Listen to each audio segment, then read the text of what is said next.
नमस्कार मित्रांनो, आपल्या YouTube चॅनलमध्ये तुमच्या सगळ्यांचं सहर्ष स्वागत आहे. 10th स्टँडर्ड मॅथेमॅटिक्स पार्ट 1 वर चर्चा करतोय. बोर्ड एक्झाम 2026 वरती चर्चा चालू आहे मित्रांनो. मॅथेमॅटिक्स पार्ट 1 चं 3rd चॅप्टर अरिथमेटिक प्रोग्रेशन या चॅप्टरची रिव्हिजन घेणार आहोत. या चॅप्टर मधल्या प्रत्येक महत्त्वाच्या मुद्द्यावर आज आपल्याला चर्चा करायची आहे बोर्ड परीक्षा 2026 च्या अनुषंगाने. तर चला जाऊयात पटकन पुढे. पुढे जाण्याच्या अगोदर एक महत्त्वाची गोष्ट. पहिल्या आणि दुसऱ्या चॅप्टरवर ऑलरेडी आपण रिव्हिजन घेतलेली आहे. पहिले chapter linear equation in two variable आणि दुसरं चॅप्टर आहे क्वाड्रॅटिक इक्वेशन. या दोन्ही प्रकरणांवर ऑलरेडी आपण चर्चा केली. त्याच्या लिंक या व्हिडिओच्या खाली डिस्क्रिप्शनमध्ये तुमच्यासोबत शेअर केलेले आहे. नंतर तुम्ही ही व्हिडिओ झाल्यानंतर तुम्ही त्या व्हिडिओज बघू शकता. तर चला जाऊयात पटकन पुढे. बघा मित्रांनो, सगळ्यात पहिली गोष्ट अरिथमेटिक प्रोग्रेशन म्हणजे काय हे जरा आपण नीट पहिलं समजून घेऊयात आणि त्याच्यानंतर आपल्याला पुढे जाता येईल. एपी अरिथमेटिक प्रोग्रेशन आपण शॉर्टकटमध्ये एपी म्हणतो आणि त्याला मराठीमध्ये अंकगणिती श्रेणी असं म्हणतात. तर अरिथमेटिक प्रोग्रेशन म्हणजे काय? आता अशा प्रकारची सिक्वेन्स की ज्या सिक्वेन्स मधल्या प्रत्येक कॉन्सिक्युटिव्ह टर्म मधला कॉमन डिफरन्स जो आहे तो सारखा असतो. एक्झाम्पल जर का मी काही सिक्वेन्स या ठिकाणी लिहिल्या, समजा एक सिक्वेन्स लिहितो 5, 6, 7, 8, 9, 10, 11 ही एक सिक्वेन्स आहे. दुसरी 1 त्याच्यानंतर 2 नंतर 3, 4, 5, 6, 7, 8, 9, 10, 11 ही एक सिक्वेन्स आहे. त्याच्यानंतर आणखी एक आपण सिक्वेन्स या ठिकाणी लिहूयात. 2 आहे, 4 आहे, 8 आहे, त्याच्यानंतर 16 आहे आणि 16 नंतर परत 32 आहे. ओके. त्याच्यानंतर आणखी एक लिहू आपण 7, 8, 9, 10, 11, 12, 13, 14, 15, 16. आता ह्या काही सिक्वेन्स आहेत बघा. पहिली, दुसरी, तिसरी आणि चौथी. यांना सिक्वेन्स का म्हणतो? कारण यांच्या प्रत्येक कॉन्सिक्युटिव्ह टर्ममध्ये काहीतरी एक संबंध आहे. जसं की इथे जर तुम्ही बघितलं 5, 7, 9, 11. 5 मधून 7 गेले 2. 7 मधून 5 गेले 2. 9 मधून 7 गेले 2. 11 मधून 9 गेले 2. म्हणजे या दोघांमधला जो डिफरन्स आहे तो सगळीकडे आपल्याला काय दिसतोय? सेम दिसतोय. म्हणजे याला तुम्ही सिक्वेन्स म्हणू शकता. मी सध्या एपी वरती नाही बोलत. मी सिक्वेन्स वरती बोलतोय. इथे जर बघितलं 1 + 1 2 होतात. 2 + 2 बघा 1 + 1 2. 2 + 2 4. त्याच्यानंतर 4 + 3 7 आणि त्याच्यानंतर 7 + 4 11. म्हणजे इथं पहिले 1 वाढले, मग 2 वाढले, मग 3 वाढले, मग 4 वाढले. 11 नंतर काय येईल तुम्ही सांगू शकता. 11 नंतर काय येईल बाबा 16 येतील कारण 5 ॲड होतील. जसं इथल्या 11 नंतर किती होतील बाबा 2 वाढले तर 13 होतील. इथे जर बघितलं 2 च्या डबल 4, 4 च्या डबल 8, 8 च्या डबल 16, 16 च्या डबल 32, 32 च्या डबल 64. तुम्ही इथे पुढचा नंबर प्रेडिक्ट करू शकताय. इथे जर बघितलं तर 7 + 3 10 बरोबर आणि त्याच्यानंतर 10 + 3 13, 13 + 3 16 आणि 16 + 3 19. इथे पण पुढचा नंबर तुम्ही प्रेडिक्ट करू शकताय. म्हणजे या सगळ्यांना तुम्ही सिक्वेन्स म्हणता. आता आणखी एक तुम्ही पाचवा जर पॉइंट जर बघितला एक पाचवा. समजा इथे मी लिहिलंय 7 आहे, 8 आहे, परत 6 आहे, परत 9 आहे, परत 11 आहे, परत 2 आहे. इथे तुम्ही 2 नंतर काय येईल हे सांगू नाही शकत. कारण इथं काहीतरी काहीच संबंध नाहीये. इथे एक संबंध आहे की 3 ॲड होतात.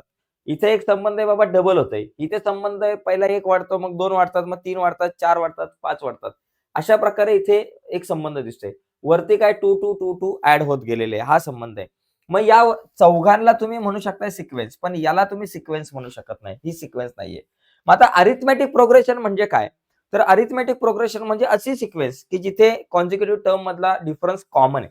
जसं की बघा या ठिकाणी 5 मधून 7 गेले 2, 9 मधून 7 गेले 2, 11 मधून 7 गेले 2. इथं सगळीकडे कॉमन डिफरन्स जो आहे तो सगळीकडे 2, 2, 2 आहे. म्हणजे याला तुम्ही काय म्हणू शकता? Arithmetic progression. ओके. त्याचबरोबर ही बघा, ही एक शेवटची जी आपण तुम्ही सिक्वेन्स बघितली.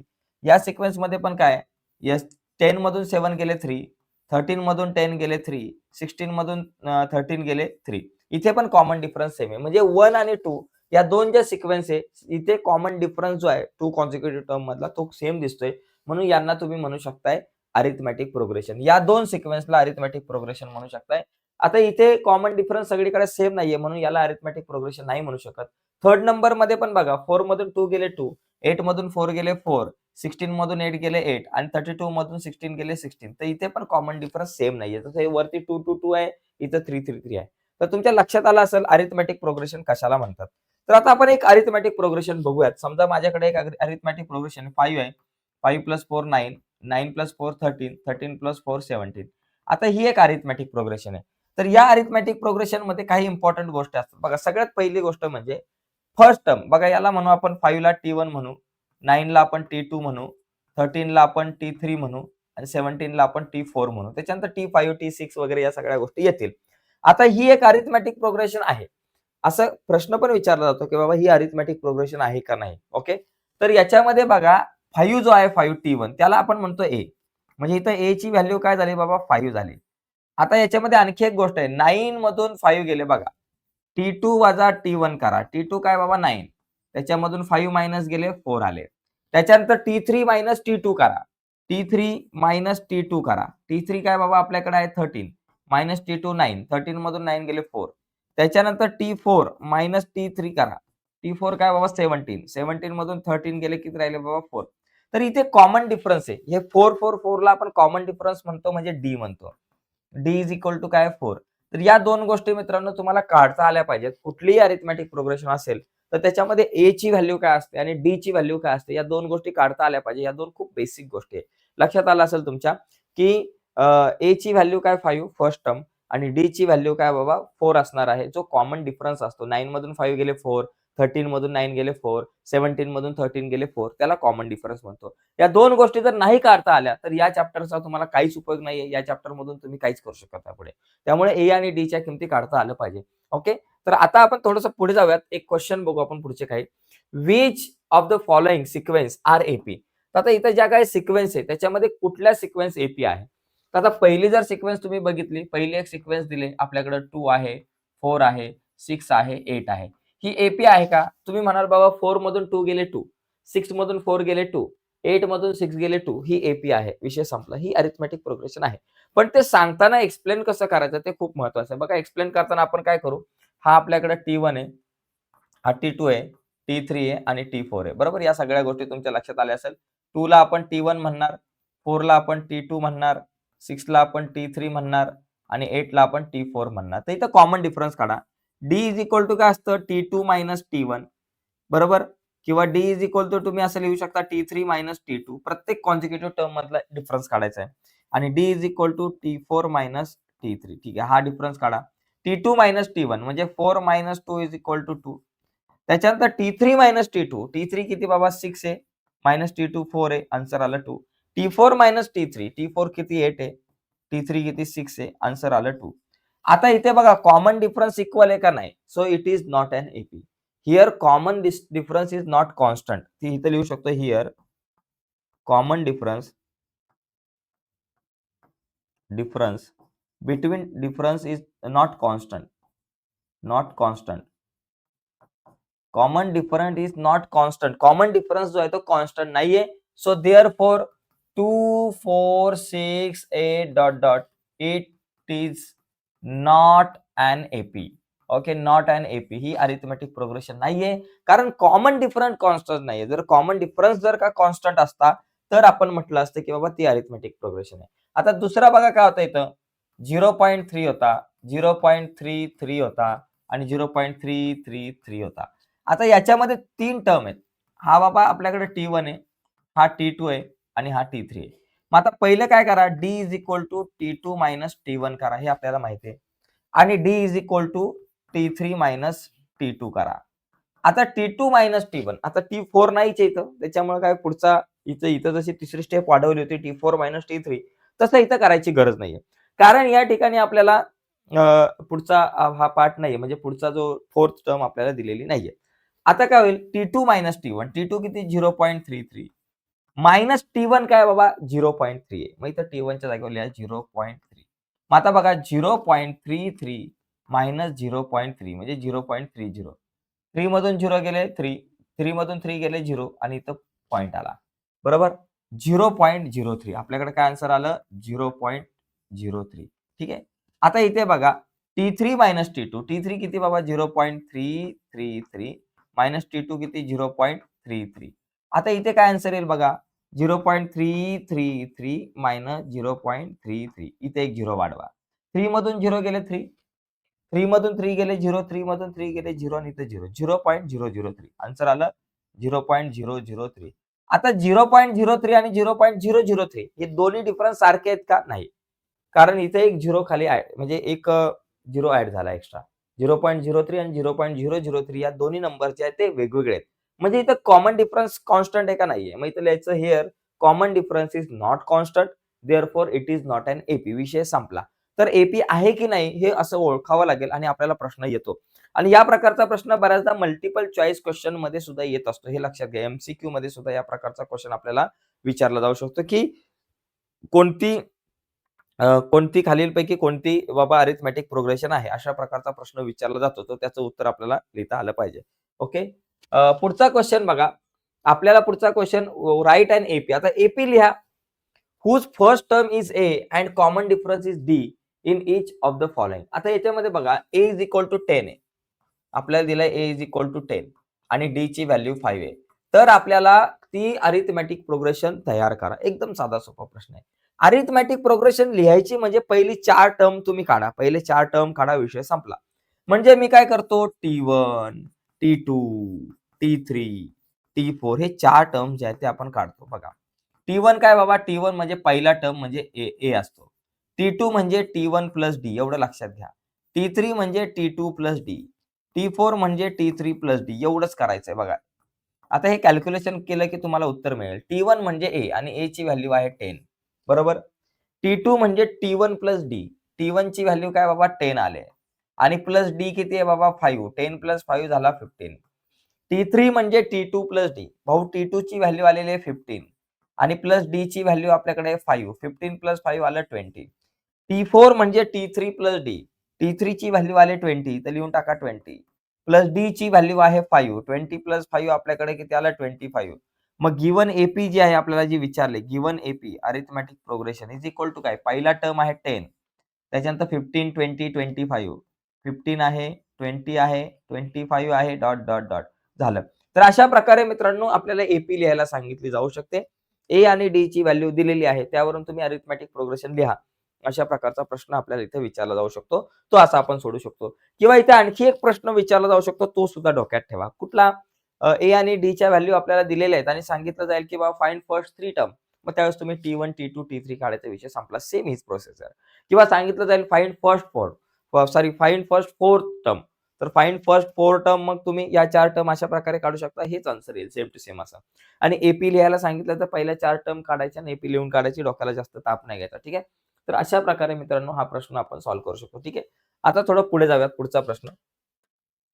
पुढचा एक महत्त्वाचा प्रश्न आहे की find first term and common difference. बघा प्रॅक्टिस सेट 3.1 मधला प्रश्न आहे. फर्स्ट टर्म आणि कॉमन डिफरन्स काढा. एकदम सोपा आहे. आता पहिला जो आहे आपल्याकडे क्वेश्चन 5, 1, -3 आणि -7. तर याच्यामध्ये फर्स्ट टर्म बाबा ए इज इक्वल टू काय बाबा? जो पहिल्या नंबरला 5 आहे तो मी या ठिकाणी लिहिला. आता इथं डी म्हणजे कॉमन डिफरन्स कसा काढायचा? डी म्हणजे कसं काढायचं? T2 T1. आता मला सांगा T2 काय येतं? 1 आहे. T2 ची व्हॅल्यू 1 आहे. मायनस T1 किती? 5. 1 - 5 किती झाला बाबा? -4. म्हणजे डी किती झाला? -4. संपला विषय. एकदम सोपा आहे. ए आणि डी च्या व्हॅल्यू काढायला सांगितल्या तर 1 मार्काला प्रश्न येईल आणि तो 1 मार्क आपल्याला आरामात मिळून जाईल. दुसऱ्या सिक्वेन्समध्ये जर तुम्ही आयपी मध्ये बघितलं 0.6, 0.9, 1.2 ओके आणि त्याच्यानंतर 1.5 डॉट डॉट डॉट. इथे ए ची व्हॅल्यू काय बाबा? पहिल्या नंबरला आहे बाबा 0.6 आहे. मग ए ची व्हॅल्यू 0.6 झालं. त्याच्यानंतर आता डी ची व्हॅल्यू कशी काढणार? T2 T1. T2 T1. T2 काय आहे? 0.9 आणि T1 किती? 0.6. 0.9 - 0.6 किती झालं? 9 मधून 6 गेले 3. 0.3 आला आन्सर. संपला विषय.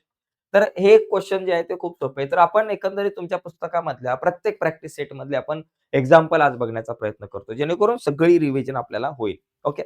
पुढचा बघा प्रश्न आहे. हा प्रश्न खूप इम्पॉर्टंट आणि खूप सोपा आहे आणि या प्रकारचा प्रश्न परीक्षेला हमखास येतो. इथं मला काय दिलंय? Given arithmetic progression 12, 16, 20, 24. आता बघा 12, 16, 20 आणि 24 ही अरिथमेटिक प्रोग्रेशन आहे. Find 24th term in this progression. 24th term म्हणजे T24 काढायचा आहे. 24th टर्म म्हणजे T24 आपल्याला या ठिकाणी काढायचा आहे. बरोबर? आता मला सांगा T24 काढण्यासाठी सगळ्यात पहिली गोष्ट ए आणि डी च्या व्हॅल्यू काढायच्या आणि नंतर मग T24 काढायचं. बघा यामध्ये ए ची व्हॅल्यू काय बाबा? पहिल्या नंबरला आहे 12. ओके. त्याच्यानंतर डी ची व्हॅल्यू काय असणार आहे? 16 मधून 12 गेले 4. 20 मधून 16 गेले 4 आणि 24 मधून 20 गेले 4. तर डी इज इक्वल टू 4. आता मला T24 काढायचंय. T24 याचा अर्थ काय बाबा? T24 चा अर्थ काय? T24 काढायचं म्हणजे नेमकं काय काढायचं हे सुद्धा समजलं पाहिजे. लक्षात घ्या T24 काढायचं म्हणजे जसं 1 नंबरला 12 आहे, 2 नंबरला ते म्हणजे सेकंड टर्म 16 आहे, 20 जी आहे ती थर्ड टर्म आहे म्हणजे 3 नंबरला 20 आहे. 24 म्हणजे फोर्थ टर्म आहे म्हणजे 4 नंबरला 24 आहे. तसं 24th नंबरला कुठला आकडा असेल, तो आपल्याला या ठिकाणी काढायचा. तर तो आकडा आपण या ठिकाणी काढूया. त्यासाठी TNचा फॉर्म्युला वापरायचा. TN A plus n-1 into D हा फॉर्म्युला खूप महत्वाचा आहे. हा अजिबात चुकवायचा नाहीये. याला मस्त असा बॉक्स करायचा. आता या फॉर्म्युल्यावरती व्हॅल्यू टाकू. TNच्या जागेवर T24 मला काढायचा आहे. तर लिहिला T24. A ची व्हॅल्यू आपल्याकडे आहे 12. ओके. n-1 n24 आहे आपल्याकडं. इथे TN म्हणजे T24 काढतोय म्हणून n ची व्हॅल्यू घ्यायची 24 -1 इंटू डी ची व्हॅल्यू आपल्याकडे आहे 4. बघा 12 आपल्या जागेवर 24 मधून एक गेला 23 राहिला आणि इंटू 4. आता 12 आपल्या जागेवर प्लस पहिला मल्टिप्लिकेशन करायचा असतो कधीही नंतर मग ऍडिशन. आता 23 4 जा किती बाबा आपल्याकडे आलं 4 3 जा 12 एक आला. त्याच्यानंतर 4 2 जा 8 92 23 4 जा 92 92 प्लस 12 किती झाले बाबा 104 104 आपल्याकडे या ठिकाणी किती आन्सर आलं 104 T24 104 म्हणजे 24th टर्म इज 104 आपल्याकडे आन्सर आलेला आहे. तर अशा प्रकारे आपल्याला हा प्रश्न विचारला जाऊ शकतो. काही आकडे दिले जाऊ शकते किंवा 1, 7 त्याच्यानंतर 13, 19 अशा प्रकारे दिला आणि सांगितलं बाबा T20 काढा, T20 काढा, T10 काढा, काही काढायला सांगितलं जाईल. सेम असाच प्रश्न आहे. असंच हे सगळं कॅल्क्युलेशन करायचं असतं. फॉर्म्युला समजून घ्या मित्रांनो. एक अरिथमेटिक प्रोग्रेशन आपल्याला दिली जाईल आणि त्याच्यावरून तुम्हाला T10 काढा, TN काढा, T20 काढा, काही काढायला विचारलं जाऊ शकतं.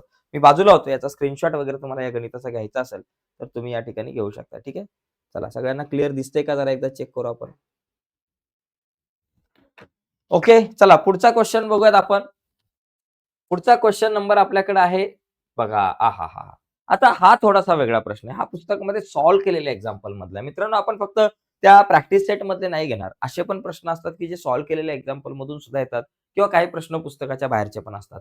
तर त्या प्रकारचे सुद्धा प्रश्न आज आपण घ्यायचा प्रयत्न करू. इथं काय दिलंय? Find TN. TN मला फाइंड करायचा आहे. For the following AP and then find 13th term of an AP. पहिला TN काढा आणि नंतर 13th टर्म म्हणजे 30 नंबरला कोण आहे तो आकडा काढायचा. बघा लक्षात घ्या. पहिली गोष्ट या अरिथमेटिक प्रोग्रेशन मध्ये A इज इक्वल टू किती बाबा 3 आहे आणि D इज इक्वल टू किती 8 मधून 3 गेले 5. पहिलं माझं टार्गेट काय बाबा TN काढा. मग TNचा फॉर्म्युला लिहिला A plus n-1 into D. मला आता TNच काढायचं. पहिलं TN काढायला सांगितलं. T30 नंतर काढू. पहिलं TN काढा. तर TN काढताना बघा A ची व्हॅल्यू मला माहिती आहे 3 आहे. प्लस n ची व्हॅल्यू माहिती नाही. TNच काढायचं. n-1 इंटू D ची व्हॅल्यू आपल्याकडे आहे 5. 3 आपल्या जागेवर जसंच्या तसं आहे. आता n-1 ला या 5 ने मल्टिप्लाय करावं लागणार आहे. 5 इंटू n 5n. -5 1 जा 5. ठीक आहे. आता हे 5n ला इथंच ठेवा आणि 3 - 5 आपल्याकडे येतं -2. म्हणजे माझ्याकडे TN किती आलं? TNची जी व्हॅल्यू आहे, ती आपल्याकडे आलेली आहे 5n-2. ही झाली TNची व्हॅल्यू. म्हणजे कधी-कधी परीक्षेला फक्त TN काढा असा जर प्रश्न आला तर इथपर्यंत आपल्याला लिहायचंय. आता काय करायचं and then find 30th term. 30th term म्हणजे T30. आता माझ्याकडे TN किती आहे? 5n-2 याचा आधार घेऊन तुम्ही T30 काढू शकता. किंवा TNचा फॉर्म्युला लिहिला, A च्या जागेवर 3 लिहिलं, D च्या जागेवर 5 लिहिलं आणि 30च्या Nच्या जागेवर 30 लिहिलं तरी सुद्धा येईल. पण याचा डायरेक्ट तुम्ही वापर करून 5n-2 या TNच्या व्हॅल्यूचा वापर करून T30 काढू शकता. बघा TNच्या जागेवर T30 लिहा. 5 इंटू n ची व्हॅल्यू आहे 30 -2. 5 इंटू 30 किती बाबा? 5 3 जा 15. 150 -2 किती झालं बाबा? 148. 148 काय आलं बाबा? T30 आहे. म्हणजे अशा प्रकारे T30 काढू शकता किंवा तुम्ही तो TNचा फॉर्म्युला वापरून काढू शकता. तर अशा प्रकारे हा एक प्रश्न आपण सॉल्व्ह करू शकतो. याच्यामध्ये आणखी एक मला एक प्रश्न या ठिकाणी इथे ॲड करायचा आहे, जो राहून गेलाय माझ्याकडून ज्या पद्धतीचा. असाही एखादा प्रश्न येऊ शकतो, की बाबा समजा एखादा असा प्रश्न आला, TN is equal to 3n plus 2 then find first term. असं बाबा first term of an sequence. आता या सिक्वेन्सची बाबा फर्स्ट टर्म काढायला सांगितली जाईल. मग अशा प्रकारे दिलं जाईल काहीतरी TN is equal to 3n plus 2 and find first term. तर तुम्ही फर्स्ट टर्म काढू शकता. कशी काढू शकता? TNचा पहिला हा फॉर्म्युला इथे TNची व्हॅल्यू जी दिली ती आपण या ठिकाणी लिहायची. 3n plus 2. आता TNच्या जागेवर फर्स्ट टर्म काढायचं म्हणून T1 लिहा. 3 इंटू n ची व्हॅल्यू आहे 1 कारण तुम्ही फर्स्ट टर्म काढताय T1 घेताय आणि प्लस 2. 3 1 जा 3. 3 प्लस 2 किती झाले बाबा? 5. अशा प्रकारे T1 बरोबर मला किती मिळतील 5 मिळतील.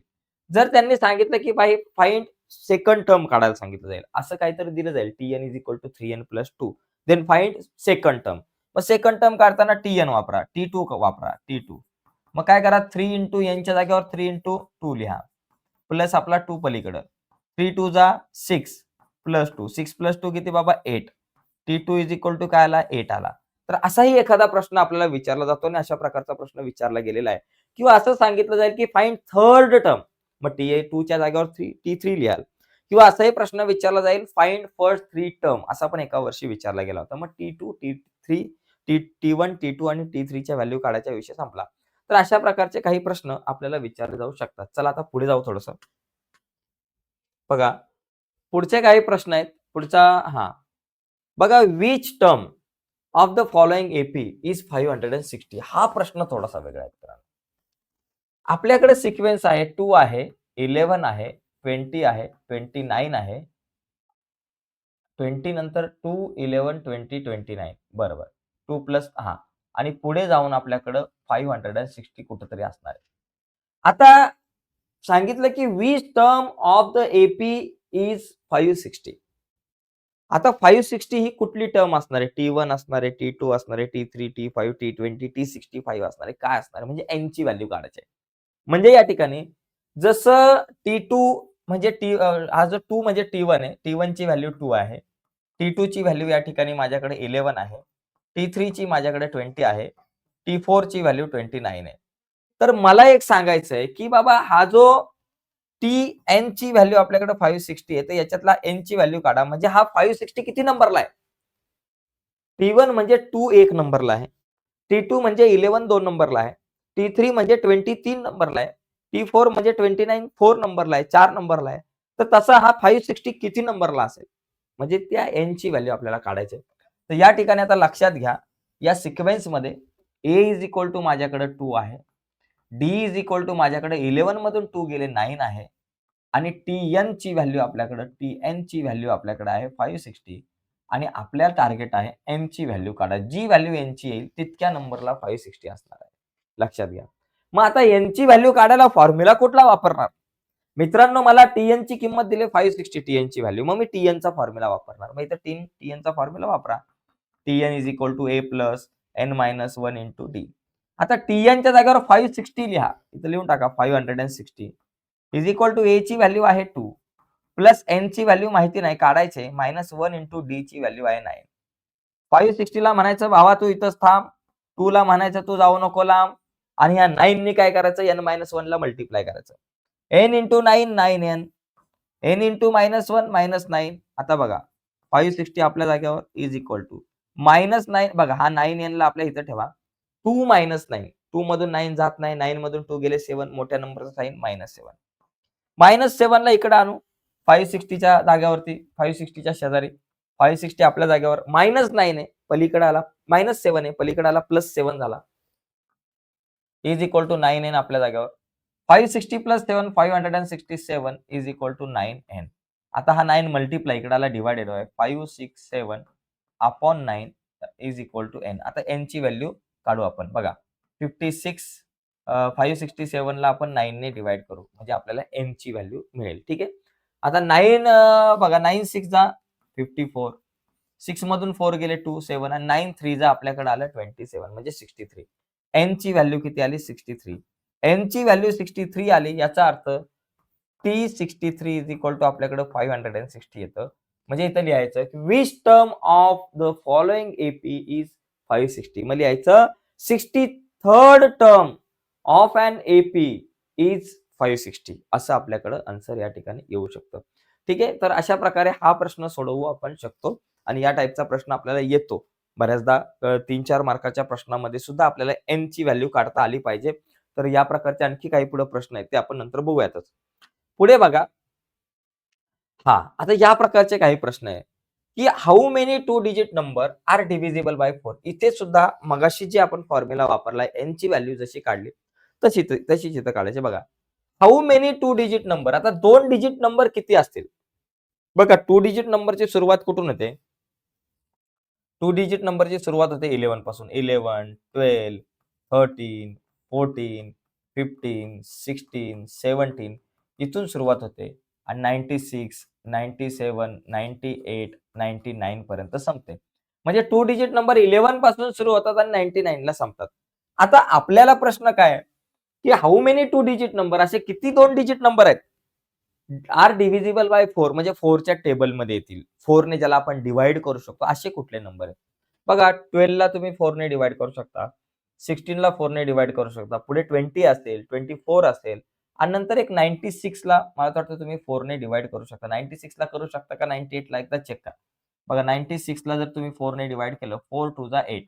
ठीक आहे. 9 मधून 1 गेला 9 मधून 8 गेले 16 आणि 4 4 जा 16. तुम्ही काय करू शकता 96 ला 4 ने डिव्हाईड करू शकता. 98 ला नाही करू शकत बघा.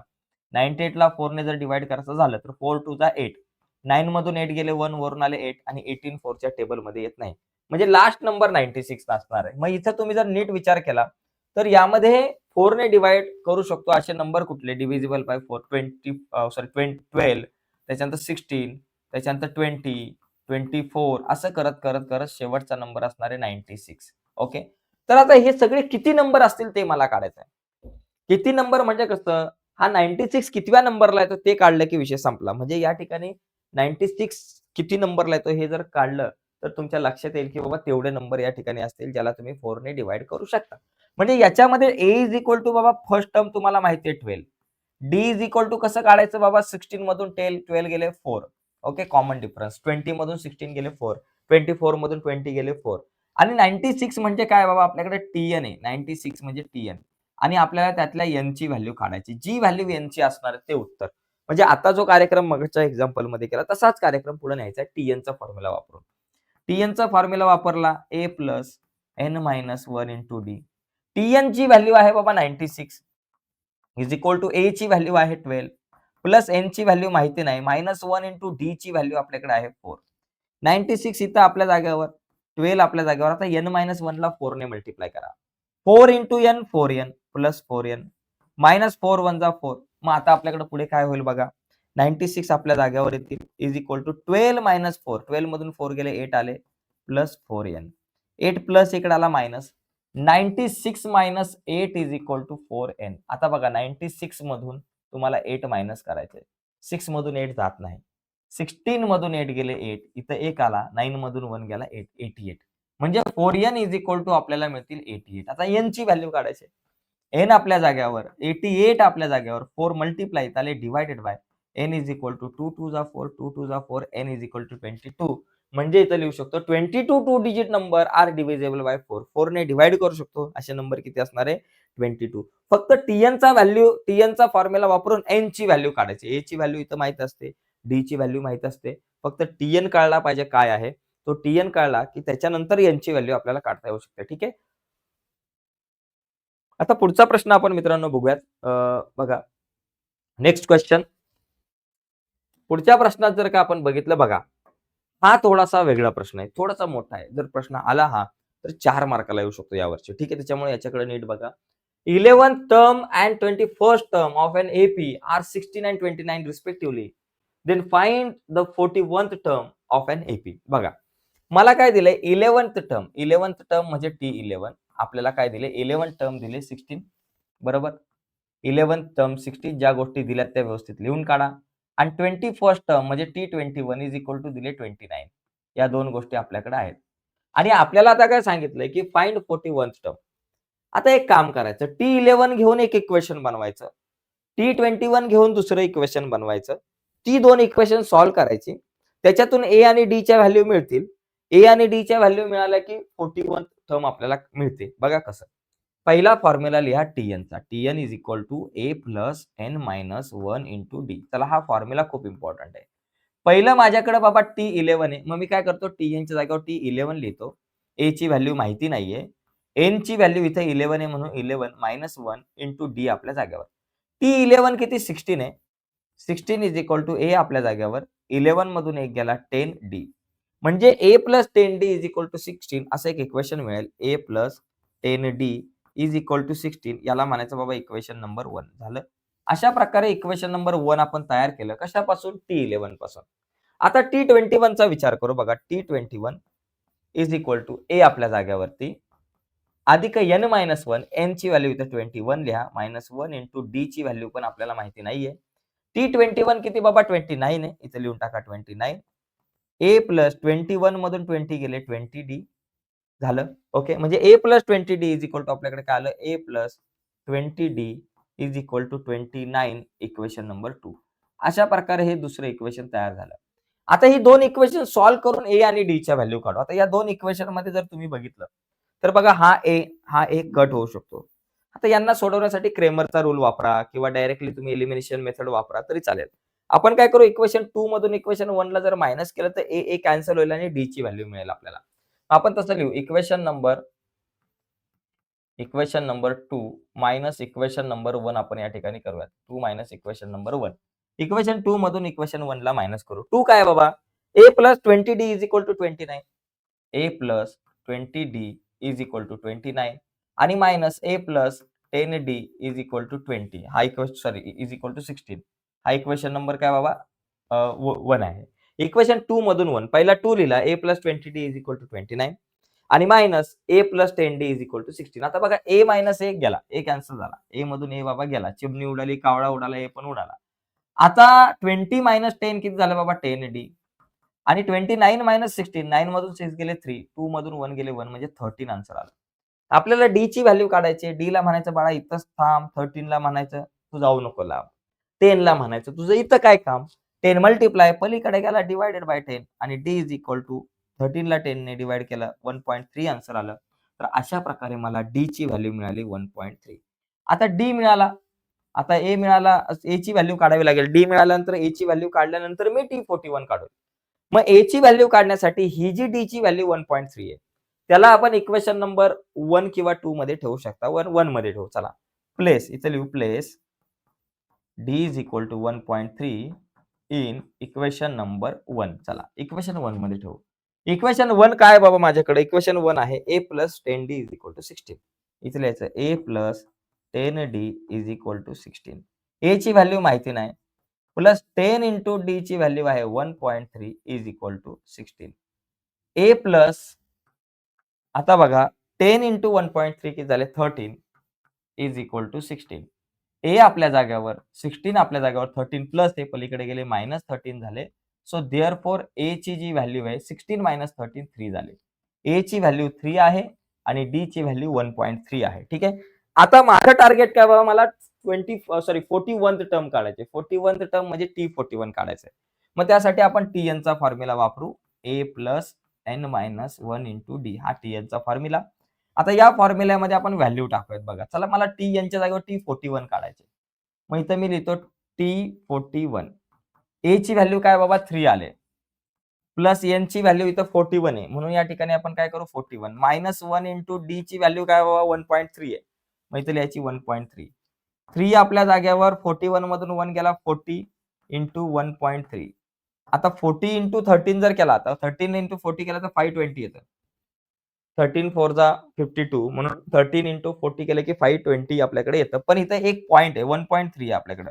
मग इथं आपण काय करू 52.0 करू म्हणजे 52 आन्सर येईल. 3 प्लस 40 इंटू 1.3 आपल्याकडे आन्सर आलं 52. 52 प्लस 3 55 हे झालं आपल्याकडे 41th टर्म 55 आलं. तर हा जो प्रश्न आहे मित्रांनो थोडासा वेगळा आहे आणि हा प्रश्न जर आला तर 3 किंवा 4 मार्काला, पण जास्तीत जास्त 4 मार्काला हा प्रश्न येण्याची शक्यता आहे. ठीक आहे. तर अशा प्रकारे आपण हा प्रश्न पाहिला. आता आपण पुढच्या प्रश्नाकडे वळूयात. बघा आता इथं सम, आता एस-एन चा फॉर्म्युला इथं वापरायचा. ज्यावेळेस सम येते, आता या चॅप्टर मध्ये दोनच सूत्र आहेत. फॉर्म्युलेत इम्पॉर्टंट. एक तर एस-एन चा फॉर्म्युला आहे आणि एक टी-एन चा आहे. आता एस-एन चा केव्हा वापरायचा? ज्यावेळेस सम, आता या ठिकाणी काय विचारलंय, find the sum of first 123 even natural number. आता इव्हन नंबर आणि नॅचरल नंबर, इव्हन नंबर कुठले 2 च्या टेबल मधले 2 आहे, 4 आहे, 6 आहे, 8 आहे. तर असे 123 पर्यंतचे नंबर काढायचे आणि त्यांचे सम काढायचे. आता ती सम काढण्यासाठी एक फॉर्म्युला एस-एन चा. बघा मला काय करायचं, S123 याच्यामध्ये व्हॅल्यू लिहा. a ची व्हॅल्यू काय बाबा 2 आहे.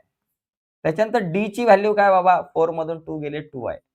आणि मला काढायचं S123 याचा अर्थ 123 पर्यंतचे जितके काही नंबर असतील त्यांच्यात सगळ्यांची सम म्हणजे 2 plus 4 plus 6 plus 8 plus 10 plus 12 plus असं 123 नंबर पर्यंतची ऍडिशन येणार आहे डायरेक्ट.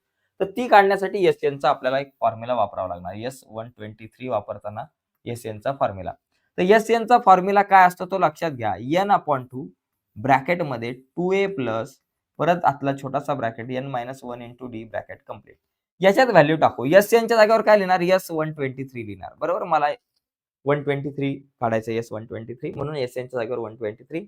या n जागेवर पण 1 2 3 लिहिलं डिवायडेड बाय 2 जशीच्या तसे. परत ब्रॅकेटमध्ये 2 इंटू a ची व्हॅल्यू आहे 2 प्लस n-1 n ची व्हॅल्यू किती 123 आहे म्हणून n च्या जागेवर लिहा 123 -1 इंटू डी ची व्हॅल्यू पण आपल्याकडे काय बाबा 2 आहे. ब्रॅकेट झाला कंप्लीट. 123 ला 2 ने डिवाइड करू नका. जात नसेल पूर्ण भाग तर लावायचा नाही कारण पॉइंट मध्ये आन्सर येईल नंतर डोक्याला ताप येतो. 123 डिवायडेड बाय 2. परत इथं ब्रॅकेटमध्ये 2 2 जा 4 प्लस 123 मधून 1 गेला 122 राहिले इंटू 2 लिहिले. आता पलीकडे काय आलं बाबा S123 is equal to 123 upon 2 जसंच्या तसं 123 अपॉन 2 इंटू ब्रॅकेटमध्ये आपल्याकडे येतील 4 प्लस 122 प्लस 2 किती झाले बाबा 4 प्लस 244 बघा 122 इंटू 2 किती झाले 244 बरोबर. मग आपल्याकडे काय आलं 123 अपॉन 2 इंटू 224 सॉरी 244 प्लस 4 किती 248. आता बघा 1 2 3 इंटू याला डिवाइड केलं 2 ने बघा 2 ने डिवाइड केलं 2 1 जा 2 2 1 जा 2 2 2 जा 4 2 4 जा 8 124 124. आता या दोघांचं मल्टिप्लिकेशन करून जे आन्सर येईल ते आपलं 123 अपॉन 124 बघा बघा असं करा 124 इंटू 123 चला मल्टिप्लाय करा 3 4 जा 12 एक आला 3 2 जा 6 आणि एक झाला 7 आणि 3 1 जा 3 बघा परत हा ओके झालं इथपर्यंत. एक 0 घेतला 2 4 जा 8 2 2 जा 4 2 1 जा 2 झालं. एक 0 दुसरा 0 घेतला 1 4 जा 4 1 2 जा 2 आणि 1 1 जा 1 काय येतं बघा 2 आहे 7 प्लस 8 आपल्याकडे झालं 15 15 चे 5 एक आला त्याच्यानंतर 3 4 12 4 प्लस 1 5 5 प्लस 4 9 9 प्लस 3 12 चे 2 एक आला परत इथे 5 आणि इथे एक आला 15252 15252 म्हणजे 15,252 हे आपलं आन्सर आलं.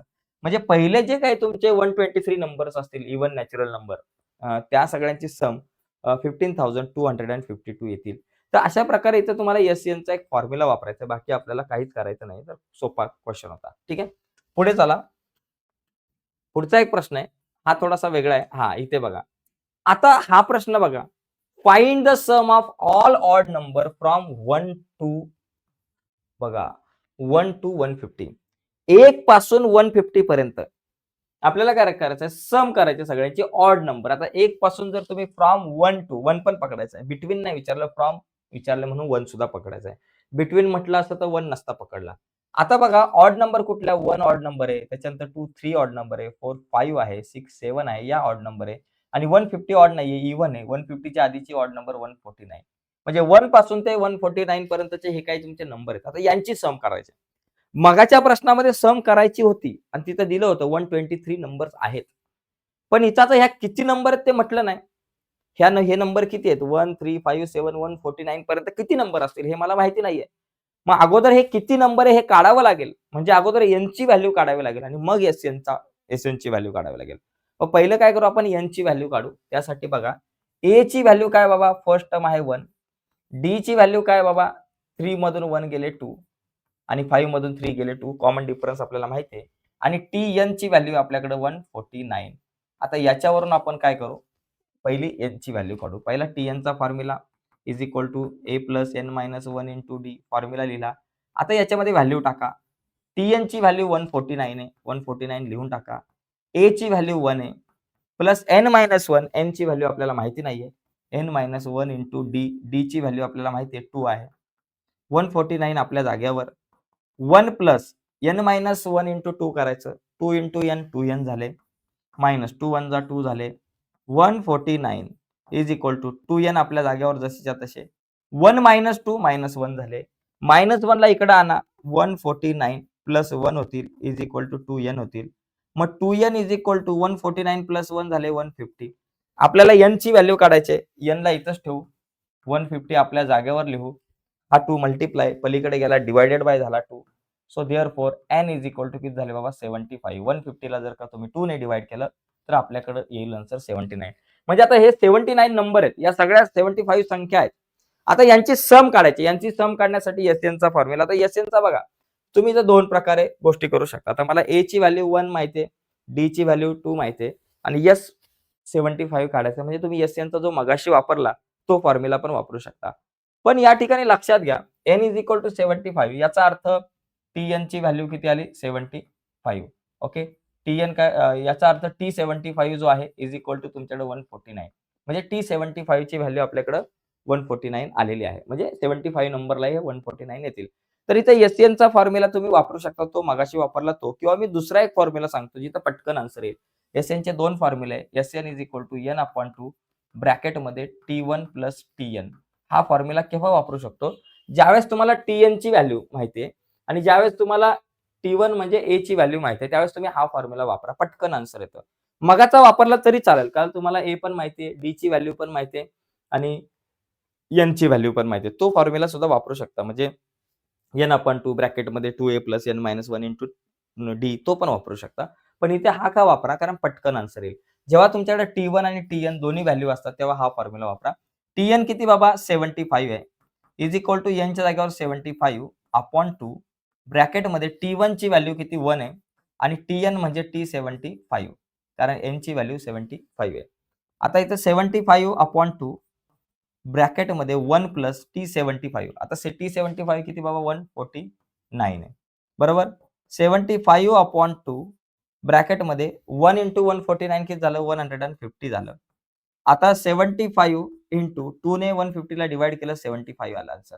आता 75 इंटू 75 किती बाबा 5 5 जा 25 7 8 जा 56 5629 5625 5625 अशा प्रकारे हे सगळ्या गोष्टी करू शकता. आता तुम्ही लक्षात घ्या तुम्हाला मी सांगतो की इथे मी पटकन हे मल्टिप्लिकेशन कसं केलं. आता इथे 75 इंटू 75 75 चा स्क्वेअर आहे.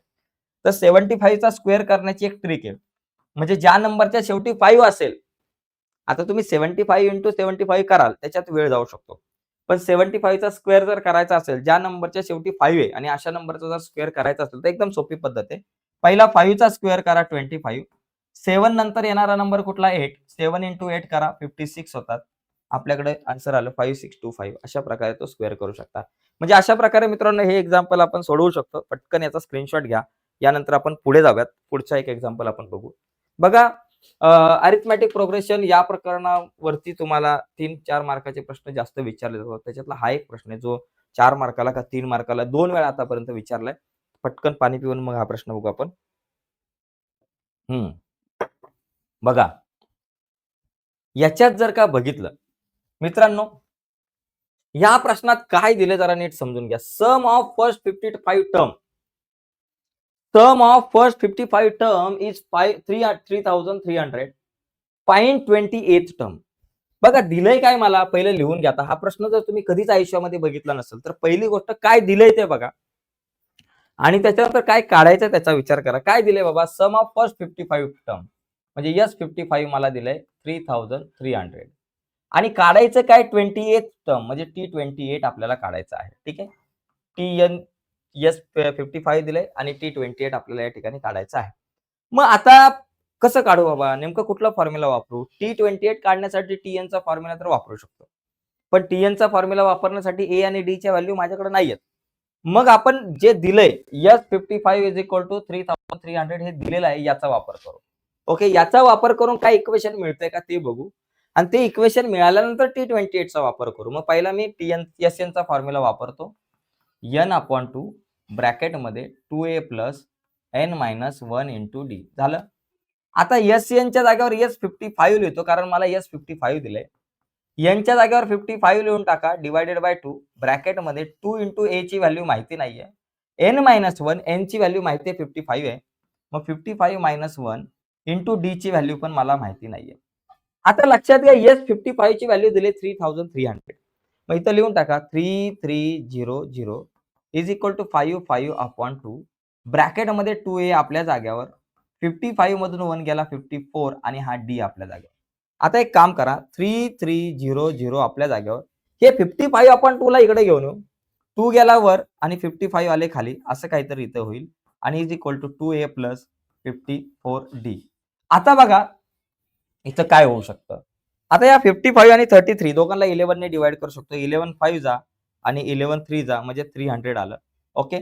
आता या ठिकाणी काय येईल बाबा, 300 इंटू 2 किती झाले बाबा 600 divided by 5 is equal to 2a plus 54d. म्हणजे 2a प्लस 54d किती होतील, 2a plus 54d is equal to 600 ला 5 ने डिवाइड करा. बघा 600 ला तुम्ही 5 ने जर डिवाइड केलं, 600 ला जर आपण 5 ने डिवाइड केलं तर 5 1 जा 5, 6 मधून 5 गेले 1, वरून आले 0 आणि 5 2 जा 10, 10 मधून 10 गेले 0 आणि हा एक 0 वरती घेतला म्हणजे 120.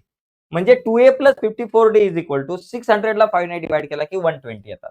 एवढं एक इक्वेशन बनेल. याच्या पुढे जाऊ शकतो का आपण बाबा, 2a plus 54d is equal to 120 या सगळ्याला कशाने डिवाइड करू शकतो का, तर 2 ने डिवाइड करू शकतो. 2 ने डिवाइड केलं 2 1 जा 2, 54 च्या हाफ किती झाले बाबा 27d आणि 120 चे हाफ झाले 60. बाबा इथपर्यंत जाऊ शकतो, याच्या पुढे काय मला जाता येणार नाही. हे एक इक्वेशन माझ्याकडे बनलं. आता हे इक्वेशन इथपर्यंत बनलं, आता याच्या पुढे काय करायचं ते समजत नाही. मग आपण काय करू बाबा, T28 ला तरी लिहून घेऊयात. मला T28 काढायचंय. मग मी Tn चा फॉर्म्युला वापरून बघतो काय मिळतंय का. a plus n minus 1 into D. Tn च्या जागेवर काय करतो मी T28 लिहितो कारण मला T28 काढायचंय. a च्या जागेवर aच लिहितो कारण मला a ची व्हॅल्यू माहिती नाही. n च्या जागेवर काय लिहिणार, T28 काढायचंय म्हणजे n ची व्हॅल्यू 28 आहे. मग इथं लिहा n च्या जागेवर 28 मायनस 1 इंटू डी ची व्हॅल्यू माहिती नाहीये. a प्लस 28 मधून 1 गेला 27d. आता मला सांगा मित्रांनो, a प्लस 27d ची व्हॅल्यू काय आहे? a प्लस 27d ची व्हॅल्यू काय 60 आहे.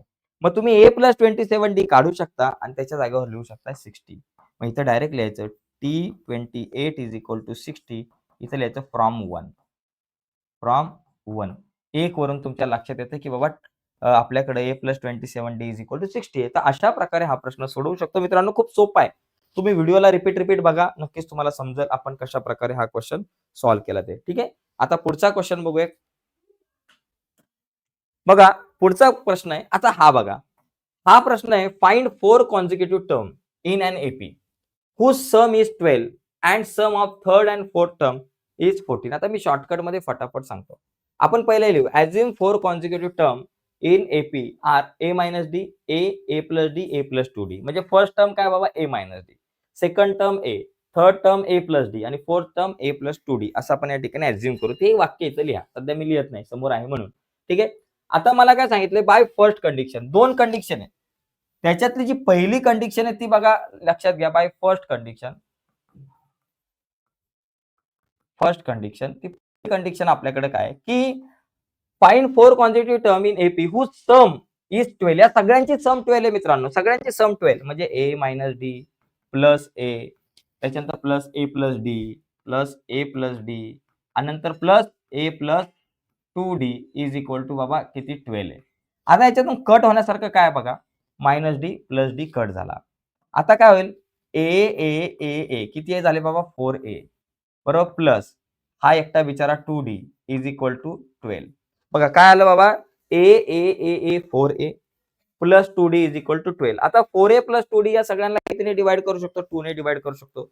सगळ्यांना 2 ने डिवाइड करा. 2 2 जा 4 म्हणून 2a, 2 1 जा 2 म्हणून d इज इक्वल टू 2 6 जा 12. याला म्हणा इक्वेशन नंबर 1 झालं. आता बाय सेकंड कंडिशन, दुसऱ्या कंडिशन मध्ये दुसरं इक्वेशन बनेल. बाय सेकंड कंडिशन, जी सेकंड कंडिशन आपल्याकडे आहे त्यानुसार काय, sum of third and fourth term is 14. आता तिसरा आणि चौथा टर्म आहे, थर्ड अँड फोर्थ टर्म. बघा हा थर्ड आणि फोर्थ टर्म या दोघांची सम किती आहे बाबा 14 आहे. थर्ड टर्म काय a प्लस डी आणि plus a plus 2d is equal to 14. आता a plus a 2a plus 2d plus d 3d आणि इज इक्वल टू 14 याला म्हणायचं बाबा नंबर 2.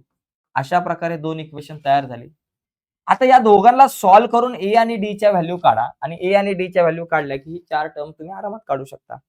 आता दोघांमध्ये बघा 2a कॉमन आहे जो कट होऊ शकतो. हा केव्हा कट होऊ शकतो, ज्यावेळेस तुम्ही इक्वेशन 2 मधून इक्वेशन 1 मायनस कराल तेव्हा. मग तसं या ठिकाणी लिहू, equation number 2 minus equation number 1. आता लिनियर इक्वेशन इन 2 व्हेरिएबल जो आहे त्याप्रमाणे तुम्हाला इथं सॉल्व्ह करायचं. लिनियर इक्वेशन इन 2 व्हेरिएबल मध्ये कसं सॉल्व्ह केलं तसं आहे. इक्वेशन 2 मधून इक्वेशन 1 मायनस करू.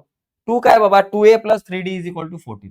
इथे लिहा 2a + 3d = 14 आणि मायनस 2a + d = 6. बरोबर. Equation number 2 minus equation 1. पहिला लिहिला 2 ला 2a + 3d = 14 मध्ये मायनसचा साइन आणि 2a + d = 6. 2a कट झाला बाबा, चिमणी उडाली, कावळा उडाला, 2a पण उडाला. 3d मधून एक d गेला, 3d - d 2d = 6. 14 - 6 झाले 8. आता d ची व्हॅल्यू काढायची. d ला म्हणायचं भावा इथंच थांब, 8 ला म्हणायचं तू जाऊ नको लांब, 2 मल्टिप्लाय इथं आले divided by, so therefore d = 2 4 जा 8. तर आपल्याकडे d ची व्हॅल्यू आली 4. d ची व्हॅल्यू आल्यानंतर मला a ची व्हॅल्यू काढायची आहे. आता a ची व्हॅल्यू काढण्यासाठी काय करायचं, ही जी d ची व्हॅल्यू आहे तिला तुम्ही इक्वेशन 1 मध्ये किंवा 2 मध्ये ठेवू शकता. आपण इक्वेशन 1 मध्ये ठेवू. चला, place d = 4 in equation number 1. 2 मध्ये ठेवलं तरी चालेल. इक्वेशन 1 काय बाबा माझ्याकडं 2a + d = 6 माहिती लिहायचं. 2a + d = 6. 2a आपल्या जागेवर प्लस d ची व्हॅल्यू 4 आहे = 6. 2a = 6 आपल्या जागेवर 4 प्लस पलीकडे गेला मायनस. सो देअरफॉर 2a = माझ्याकडे काय आलं 6 मधून 4 गेले 2 राहिले 2. a आपल्या जागेवर 2 आपल्या जागेवर हा 2 मल्टिप्लाय झाला divided by, so therefore a = 2 1 जा 2. म्हणजे मला काय मिळालं बाबा a = मला मिळालेलं आहे 1 आणि d ची व्हॅल्यू आपल्याला मिळालेली आहे 4. a1 आणि d4. आता हे जे 4 टर्म्स आहेत बघा, आपल्याला आता ह्या एपी मधल्या ह्या ज्या 4 कॉन्सिक्युटिव्ह टर्म आहेत ते आपल्याला काढायचे आहेत. मग इथे लिहू आपण 4 कॉन्सिक्युटिव्ह टर्म. कॉन्सिक्युटिव्ह टर्म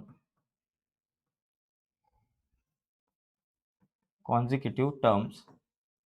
तर ह्या 4 कॉन्सिक्युटिव्ह टर्म काय असतील. पहिली टर्म काय असणार आहे a - d. बघा a - d. a ची व्हॅल्यू काय 1 मायनस d ची व्हॅल्यू काय 4. 1 - 4 -3. दुसरी जी आहे a आहे a ची व्हॅल्यू काय बाबा 1. तिसरी काय बाबा a + d आहे. तिसरी आहे a + d. बरोबर a + d. a ची व्हॅल्यू 1 प्लस d ची व्हॅल्यू 4. 1 + 4 5. चौथी काय बाबा a + 2d. a + 2d. a ची व्हॅल्यू 1 प्लस 2 इंटू d ची व्हॅल्यू काय बाबा आपल्याकडे आहे d ची व्हॅल्यू 4 आहे = 1 + 4 2 जा 8. 8 + 1 झाले 9. तर अशा प्रकारे ती एपी काय झाली गिवन एपी जी आहे ते जे 4 टर्म्स आहेत त्या काय झाल्या आपल्याकडे बाबा 4 टर्म्स आहेत त्या -3 1 5 आणि 9. अशा प्रकारे आपल्याला हा जो क्वेश्चन आहे आपण सॉल्व्ह करू शकतो. अशा प्रकारे आपण या क्वेश्चनचा आन्सर काढू शकतो. प्रॅक्टिस सेट नंबर 3.3 मधला मित्रांनो हा क्वेश्चन आहे. ठीक आहे. थोडासा वेगळा आहे पण हा प्रश्न आला तर थेट 4 मार्काला किंवा 3 मार्काला येऊ शकतो. ठीक आहे. आता या प्रॅक्टिस सेट मधला आणखी एक क्वेश्चन आहे 3.3 मध्ये होता तो हा क्वेश्चन आहे. हा क्वेश्चन एक का 2 वेळा मित्रांनो हा क्वेश्चन 4 मार्काला हा क्वेश्चन आलाय. त्याच्यामुळे याच्याकडे जरा नीट बघा या क्वेश्चन मध्ये काय दिले. If the 9th term of an AP. एका अरिथमॅटिक प्रोग्रेशनची जी 9th टर्म आहे ती आपल्याला दिलेली आहे 0. Then show that the 29th term is twice the 19th term. Okay. हे आपल्याला या ठिकाणी तर काढायचं आहे. आता हा प्रश्न जसा बघायला गेला तर खूपच सोपा आहे. बघा याच्यामध्ये आपण काय करू शकतो. इथे मला दिलंय 9th टर्म. जे दिलंय ते लिहा. 9th टर्म म्हणजे T9 = 0 आहे. Then show that 29th term is twice. बघा देन शो दॅट मला काय करायचं then show that 29th term म्हणजे T29 इज ट्वाइस म्हणजे 2 टाइम 19 टर्म T19. म्हणजे मला काय प्रूव्ह करायचं T29 = 2 × T19. तर पहिली सुरुवात कुठून करायची.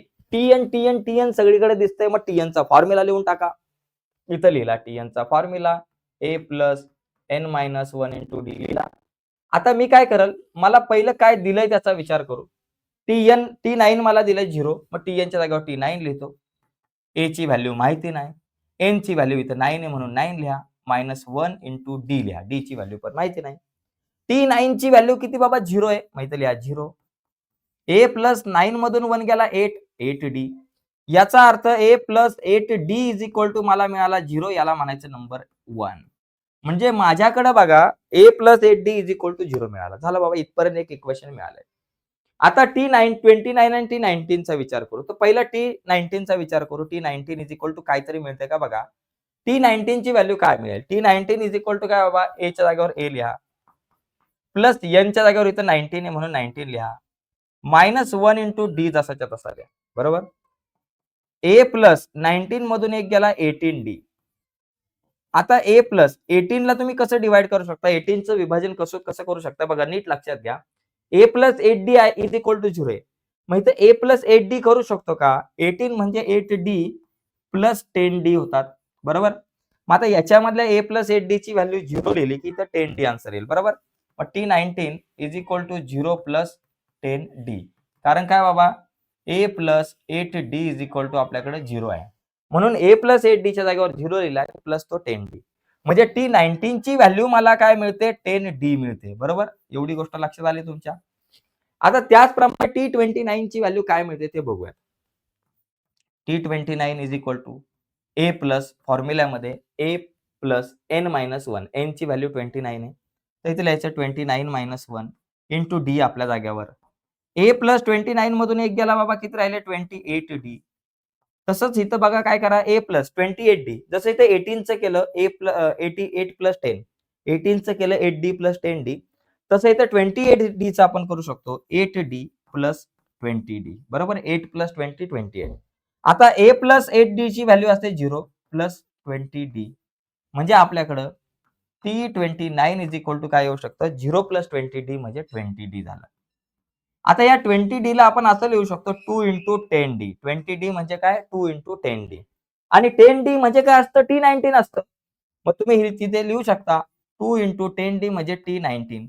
कारण काय बाबा, T19 is equal to 10D असतं हे आपल्याला माहिती आहे. आणि T29 is equal to 2 into T19D. Okay. असं 2 इंटू T19 म्हणजे T29 is equal to 2 into T19 म्हणजे त्याचा अर्थ 29 term is twice the 19 term. हे आपलं प्रूफ झालेलं आहे.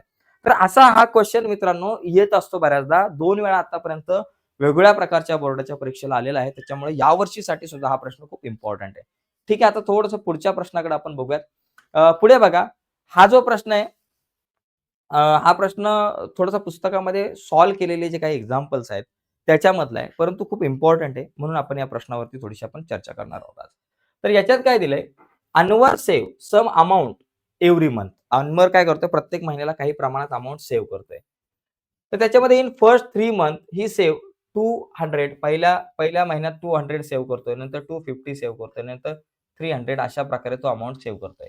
In which month will he save 1000. म्हणजे पहिल्या महिन्यामध्ये तो 200 सेव्ह करतोय, दुसऱ्या महिन्यात 250, तिसऱ्या महिन्यात 300 रुपीज तो सेव्ह करतोय. म्हणजे त्याने ठरवलं की बाबा दर महिन्याला 50-50 रुपये वाढवायचे, 50-50 रुपीज इन्क्रीज करायचे. म्हणजे पहिल्या महिन्यात 200, दुसऱ्यामध्ये 250, तिसऱ्या महिन्यात 300 केले त्याने invest.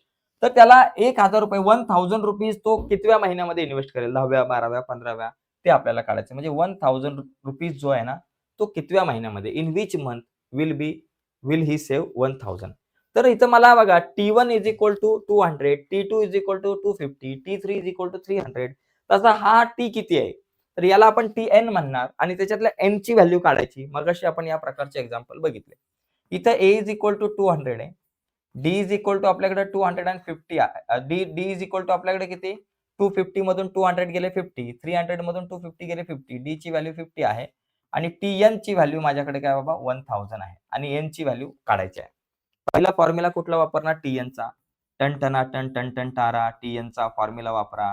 Tn is equal to A plus N-1 into D. Tn ची व्हॅल्यू 1000 आहे, 1000 लिहून टाका. इज इक्वल टू A ची व्हॅल्यू 200 आहे. बरोबर, प्लस N-1 N ची व्हॅल्यू माहिती नाही, इंटू D ची व्हॅल्यू आपल्याकडे आहे 50. बघा 1000 आपल्या जागेवर, 200 पण आपल्या जागेवर, 200 पण आपल्या जागेवर, plus 50 into N 50N, minus 50 into 1 50 झाले. बरोबर, हे करावं लागेल आपल्याला.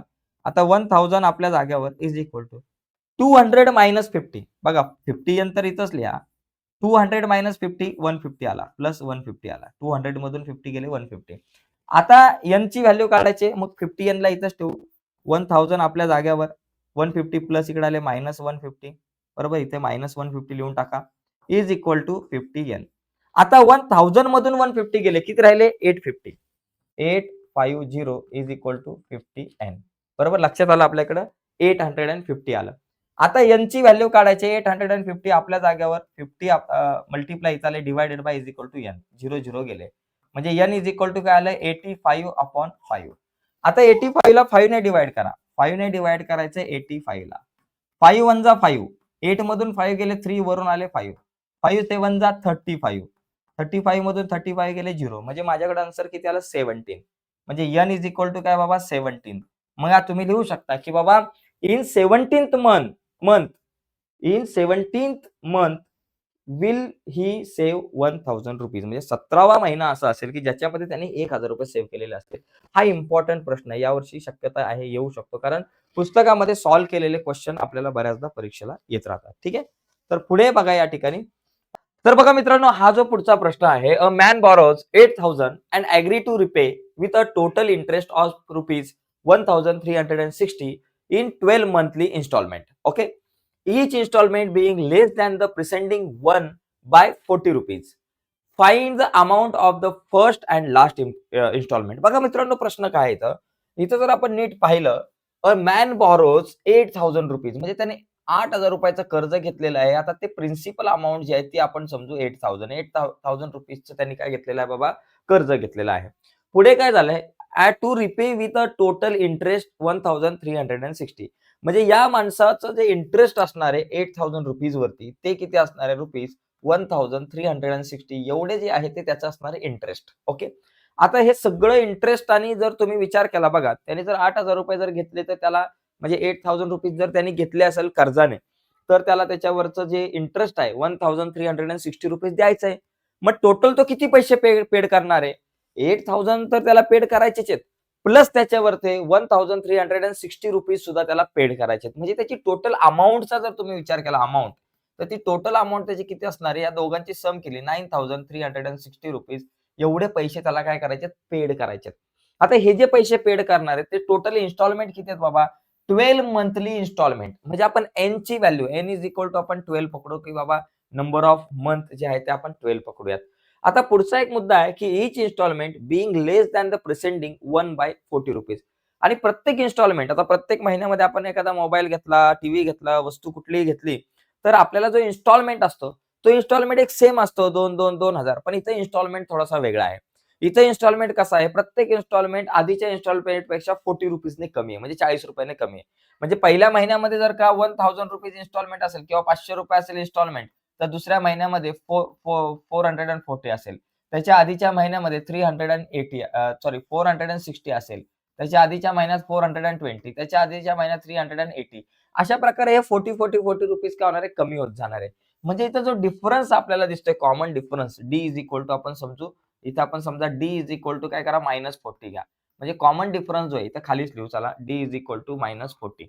आता एवढ्या सगळ्या गोष्टी आपल्याकडे आहेत, तर मला काय करायचंय की find the first and last instalment. आता यातला फर्स्ट इन्स्टॉलमेंट म्हणजे T1, त्यालाच आपण ए म्हणतो. आणि लास्ट इन्स्टॉलमेंट, टोटल इन्स्टॉलमेंट किती? 12 मंथली इन्स्टॉलमेंट आहे. म्हणजे लास्ट इन्स्टॉलमेंट म्हणजे T12. म्हणजे ए म्हणजे T1 आणि T12 आपल्याला काढायचा आहे. T12 काढण्यासाठी ए आणि डी च्या व्हॅल्यू माहिती असणं गरजेचं आहे. ए ची व्हॅल्यू काढायची आणि डी ची व्हॅल्यू -40 आहे. तर ए ची व्हॅल्यू कशी काढायची?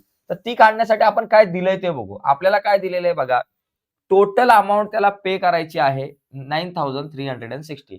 किती इन्स्टॉलमेंट आहेत? 12 इन्स्टॉलमेंट आहे. आता 12 इन्स्टॉलमेंट मध्ये हा एवढे पैसे भरणार आहेत. याचा अर्थ काय? First instalment plus second instalment plus third instalment plus fourth instalment plus 5th, 6th, 7th, 8th, 9th, 10th, 11th, 12th instalment. म्हणजे सगळ्या इन्स्टॉलमेंटची जी सम आहे, 12 महिन्यामध्ये जेवढे 12 इन्स्टॉलमेंट आहे त्या सगळ्यांची सम आपल्याकडे येणार आहे 9360. आणि सम म्हटलं की एसएनचा फॉर्म्युला येतो. याचा अर्थ S12 ची व्हॅल्यू जी आहे ती आपल्याकडे 9360 आहे, एवढं आपण समजून घेतलं पाहिजे. मग इथं SN चा फॉर्म्युला वापरून आपण काय करू? ए ची व्हॅल्यू काढू. बघा कशी. SN चा पहिला फॉर्म्युला वापरू. SN इज इक्वल टू इथं लिहितो चला, N/2 इन ब्रॅकेटमध्ये 2A plus N-1 into D. Formula वापरला. SN च्या जागेवर S12 लिहा, कारण आपल्याला S12 आहे. N ची व्हॅल्यू काय बाबा? इथं 12 आहे म्हणून 12 लिहा, डिवायडेड बाय 2 जशी आहे तसे. 2 इंटू ए ची व्हॅल्यू माहिती नाहीये. एन ची व्हॅल्यू काय बाबा, एन ची व्हॅल्यू इथं 12 आहे म्हणून 12 -1 इंटू आपल्याकडे डी ची व्हॅल्यू आहे -40. चला झालं. आता पुढे बघा काय होईल, S12 ची व्हॅल्यू 9360 आहे. इज इक्वल टू 2 1 जा 2, 2 6 जा 12, मग इथं आलं 6. आतमध्ये राहिलं 2a आपल्या जागेवरती प्लस 12 मधून 1 गेले 11 इंटू -40. 11 इंटू हे -40 आपल्या जागेवर. आता काय होईल, 6 मल्टिप्लाय इथं आले divided by 9360 divided by 6 is equal to हे 2a आपल्या जागेवरती. 11 4 जा 44 मायनस आहे म्हणून -44 आणि हा एक 0. आता 6 ने 9360 ला डिवाइड करा. 6 ने डिवाइड करायचंय 9360 ला. बघा 6 1 जा 6, 9 मधून 6 गेले 3, वरून आले 3. 6 5 जा आपल्याकडे जर बघितलं तर 30 येतात. 6 5 जा 30. 3 मधून 0 गेले 3, वरून आले 6. 6 6 जा 36. ओके, एक 0 आणि हा 0 वरती. 1560 आपल्याकडे आन्सर आलं. काय आलं, 1560 is equal to 2a minus 440.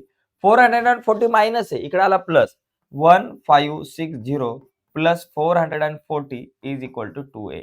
याचा अर्थ 2a इज इक्वल टू किती, 1560 प्लस 440. बघा 1560 प्लस 440 काय येतंय, हा 0. 6 प्लस 4 10 चे 0 वर आला एक.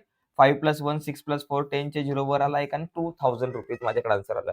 म्हणजे माझ्याकडे इथं आन्सर किती आलेला आहे, 2000. मग इथं मी काय लिहिणार बाबा, हे 2000 लिहूया. 2a is equal to 2000. 2a is equal to 2000. मग याची व्हॅल्यू काय बाबा, 2000 आपल्या जाग्यावर. हा 2 मल्टिप्लाय इथं आला divided by a is equal to 2 1 जा 2 1000. a ची व्हॅल्यू माझ्याकडे काय आली, 1000. a ची व्हॅल्यू म्हणजे फर्स्ट इन्स्टॉलमेंट इज 1000. झालं, एकदम सोपा विषय. पहिला जो इन्स्टॉलमेंट आहे, फर्स्ट इन्स्टॉलमेंट 1000. आता मला काय करायचं, लास्ट इन्स्टॉलमेंट काढायचं आहे. लास्ट इन्स्टॉलमेंट बघा, a ची व्हॅल्यू 1000 आहे आणि डी ची व्हॅल्यू -14 आहे, 40 आहे, -40 आणि मला आता T12 काढायचा आहे. T12 लास्ट इन्स्टॉलमेंट म्हणजे 12th इन्स्टॉलमेंट आपण काढू.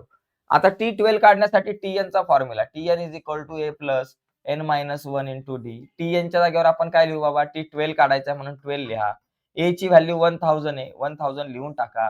प्लस n-1, n ची व्हॅल्यू 12 आहे, मग इथे लिहा 12 -1 इंटू डी ची जी व्हॅल्यू आहे ती आपल्याकडे -40 आहे. 1000 आपल्या जागेवर जसेच्या तसे आणि त्याच्यानंतर प्लस 12 मधून एक गेला, राहिले 11 आणि हा इंटू -40. 1000 आपल्याकडे जसे तसे आणि 11 4 जा 44 मायनस आहे म्हणून इथे लिहा -40, -440.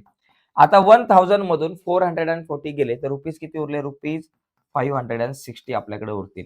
म्हणजे लास्ट इन्स्टॉलमेंट किती, 560. तर अशा प्रकारे तुम्ही हा क्वेश्चन सॉल्व्ह करू शकता, लिहू शकता की बाबा first instalment is 1000 rupees and last instalment is 560. तर अशा प्रकारे आपल्याला हा क्वेश्चन जो आहे त्याचा आन्सर आपल्याला काढता येईल. तर आता यानंतर आपण एक पुढचा क्वेश्चन बघूयात. प्रत्येक प्रश्न आपल्यासाठी खूप इम्पॉर्टंट आहे. पुढचा एक क्वेश्चन बघू. बघा आता हा प्रश्न, देअर इज अन ऑडिटोरियम, एक ऑडिटोरियम आहे विथ 27 रोज. त्या ऑडिटोरियम मध्ये 27 रोज आहेत. ओके, आता गंमत काय की there are 20 seats in the first row, म्हणजे पहिला जो रो आहे त्या पहिल्या रो मध्ये 20 सीट्स आहेत. ओके, त्याच्यानंतर 22 seats in second row, second row मध्ये 22 आहे, थर्ड रो मध्ये 24 आहे. अशा प्रकारे आहेत. Okay, row and so on, अशा प्रकारे ते आहेत. कारण प्रत्येक रो मध्ये 2 सीट्स वाढत जातात. Find the number of seats in the 15th row. आता 15th रो मध्ये किती नंबर ऑफ सीट्स असेल ते आपल्याला काढायचं. मग पहिला हा मुद्दा आहे की number of seats in 15th row, हा पहिला प्रश्न आहे. आणि दुसरा प्रश्न काय, also find how many total seats are there in the auditorium. त्याचबरोबर त्या ऑडिटोरियम मध्ये किती सीट्स असतील. तर पहिला पॉईंट बघा, find the number of seats in the 15th row. आता बघा इथे ए ची व्हॅल्यू काय बाबा, ए ची व्हॅल्यू जर आपण बघितली तर इथे ए ची व्हॅल्यू आहे आपल्याकडे, एकच मिनिट भाई ये क्या हो गया है, हा एकच मिनिट, 1 मिनिट. हा तर मच्छर मच्छर मच्छर नाही काटा आहे हात को. हा तर बघा या ठिकाणी आपल्याकडे ए ची व्हॅल्यू आपल्याकडे आली 20 पहिला टर्म आणि डी किती झाला बाबा, 22 मायनस 20 केलं की 2. डी ची व्हॅल्यू आपल्याकडे झाली 2. पहिला प्रश्न आहे की बाबा find the number of seats in 15th row. त्या 15th नंबरच्या रो मध्ये पर्टिक्युलर त्या एकाच रो मध्ये किती सीट्स असतील, त्यासाठी आपल्याला काय करायचं, T15 काढायचं. T15, मग T15 काढण्यासाठी Tn चा फॉर्म्युला, टन टना टन टन टन टारा, Tn चा फॉर्म्युला वापरा. Okay, Tn is equal to a plus n-1 into D. Tn च्या जागेवर लिहा T15 इज इक्वल टू ए ची व्हॅल्यू बाबा 20 आहे प्लस n मायनस 1, n ची व्हॅल्यू 15 आहे, मायनस 1 आपल्या जागेवर इंटू डी ची व्हॅल्यू आपल्याकडे 2 आहे, 20 आपल्या जागेवर आहे, 15 मधून एक गेला आपल्याकडे राहिले 14 आणि इंटू आपल्याकडे 2, 20 प्लस 14 2 जा आपल्याकडे किती झाले बाबा, 14 2 जा 28 झाले, 20 प्लस 28 आपल्याकडे झाले 48. तर अशा प्रकारे हा जो प्रश्न आहे तो आपण सॉल्व्ह करू शकतो, एकदम सिंपल आहे. आता पुढचा एक याच्यामध्ये प्रश्न आहे की and also find how many total seats. आता या पूर्ण ऑडिटोरियम मध्ये टोटल किती सीट्स असतील, म्हणजे पहिल्या रो मधल्या सीट्स प्लस दुसऱ्या रो मधल्या सीट्स प्लस तिसऱ्या रो मधल्या सीट्स प्लस चौथ्या प्लस पाचव्या आणि अशा किती टोटल रोज आहेत 27. म्हणजे मला सगळ्यांची सम काढायची, म्हणजे एसएन चा फॉर्म्युला वापरायचा आहे. मग एसएन चा फॉर्म्युला काय बाबा, n/2 ब्रॅकेट मध्ये 2a plus n minus 1 into D झालं. यस n च्या जागेवर आपण काय वापरू, S27 या ठिकाणी घेऊयात. S27 n च्या जागेवर 27/2 ब्रॅकेट मध्ये 2 इंटू a ची व्हॅल्यू काय बाबा, माझ्याकडे a ची व्हॅल्यू आहे 20, इथे लिहून टाका 20 प्लस n मायनस 1, n किती 27 मायनस 1 इंटू डी ची व्हॅल्यू आपल्याकडे आहे 2. 27 ला 2 ने डिवाइड करू शकत नाही आपण, मग तसंच लिहा 27/2 लिहा. ब्रॅकेट मध्ये 22 जा 40 झाले, 27 मधून एक गेला 26 राहिले आणि इंटू 2 राहिले. 27/2 आपल्या जागेवरती, 40 आपल्या जागेवर जसा आहे तसा, 26 2 जा 52 झालं. ओके, परत 27/2 इंटू 40 प्लस 52 झाले आपल्याकडे 92. मग आपल्याकडे काय आन्सर आलं बाबा, S27 is equal to 27/2 into 92 आहे. आता ह्या 27 इंटू काय आलं बाबा, 27 इंटू 92 ला 2 ने डिवाइड करा, 92 ला 2 ने डिवाइड केलं की आपल्याकडे येतील 46. मग आता 27 इंटू 46 करा, 46 ला 27 ने मल्टिप्लाय करा. चला 27 चा टेबल येत नसेल टेन्शन घ्यायचं नाही. 7 6 जा 42 वरती आले 4, 7 4 जा 28, 28 आणि 4 झाले 32. एक 0 घेतला, 2 6 जा 12 चे 2 एक आला, 2 4 जा 8 आणि एक 9 झाला. 2 4 आणि 9 प्लस 3 12, 1242 काय झालं, 1242 1242. तर 1242 हे आपल्याकडे आन्सर आलं इथे. ओके, चला ह्याच्या पुढचे मी गडबड झाली थोडी. 27 इंटू 46 आपल्याकडे आन्सर येईल 1242. म्हणजे एवढ्या टोटल सीट्स ऑडिटोरियम मध्ये असतील. आणि हा जो प्रश्न आहे ऑलरेडी 3 किंवा 4 मार्काला याच्या अगोदर विचारला गेलेला आहे. तर मित्रांनो, आजच्या चर्चेमध्ये आपण इथंच थांबूयात, पण या चॅप्टर मधले आणखी काही हॉट्स 4 मार्काचे जे मोठे मोठे प्रश्न आहेत त्याच्यासाठी आपण एक स्पेशल चर्चा करणार आहोत. एकाच व्हिडिओमध्ये आपण बोर्डाच्या परीक्षेला आतापर्यंत आलेले आणि येणाऱ्या परीक्षेत येऊ शकणारे 4 मार्क्सचे 4 मार्क्सचे हॉट्स क्वेश्चन त्याची एक स्पेशल व्हिडिओ बनणार आहे, तर ती पण तुम्ही नंतर बघा. पण सध्या आपण इथे थांबूयात आणि पुढचे जी काही आपली व्हिडिओ आहेत, पुढचे जे लेक्चर आहे त्याच्यामध्ये आपण फायनान्शियल प्लॅनिंग या चॅप्टरवरती चर्चा करू. तर आतासाठी इथेच थांबू. थांबण्याच्या अगोदर एक रिक्वेस्ट आहे मित्रांनो, जर तुम्ही नवीन असाल आपल्या चॅनलवर, अजूनपर्यंत चॅनल सबस्क्राईब नसेल केला तर आत्ताच आपला चॅनल सबस्क्राईब करा आणि त्या बाजूला असलेलं बेलचं बटन सुद्धा दाबा, जेणेकरून आम्ही अपलोड केलेल्या प्रत्येक नवीन व्हिडिओची नोटिफिकेशन सगळ्यात अगोदर तुमच्यापर्यंत पोहोचेल. बाय मित्रांनो, धन्यवाद सर्वांना.